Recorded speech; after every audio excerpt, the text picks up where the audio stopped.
హైదరాబాద్ ఇప్పుడు దాదాపుగా ప్రపంచ దేశాలతో పోటీ పడుతుంది. అంటే పెద్ద ఇప్పుడు మన ఓన్లీ ఇండియాతోనే పోటీ కాదు. ఇప్పుడు మన హైదరాబాద్ దాదాపుగా న్యూయార్క్ ఇట్లాంటి టోక్యో ఇట్లాంటి వాటితో పోటీ పడుతుంది మనం అభివృద్ధిలో. సో అట్లాంటి అయినప్పుడు ఒకసారి RRR వస్తే తెలంగాణకు గేమ్ చేంజర్ అనేది ఎట్లయితే అనుకుంటున్నారో 100% గేమ్ చేంజర్. ఇంతకుముందు ORR వచ్చినప్పుడు కూడా ఇన్వెస్ట్ చేయాలంటే కొంచెం అంత దూరం ఎందుకు ఇన్వెస్ట్ చేస్తామో అనుకున్నారు.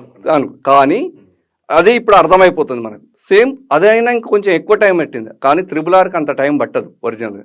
సో వితిన్ 3 months లోపే ఇనాగ్రేషన్ చేద్దామనే ఆలోచన గవర్నమెంట్ ఉంది. కాబట్టి ఎవరైతే ఇన్వెస్టర్ కరెక్ట్గా ఇప్పుడు ఇన్వెస్ట్ చేయాలనుకుంటే ఈ 1 year ఉన్న రేట్లోనే ఇప్పుడు మనకు దొరుకుతుంది. కాబట్టి 1 year కింద ఉన్న రేటే ఇప్పుడు మనకు దొరుకుతుంది. కాబట్టి ఇప్పుడు కనుక ఇన్వెస్ట్ చేస్తే కస్టమర్కి లాభాలు అయితే, ఇన్వెస్టర్కి మంచి లాభాలు వస్తుంటాయి. అనువైన స్థలం, అందమైన గృహం, ప్రశాంతమైన జీవితం మా స్వప్నం, మా లక్ష్యం.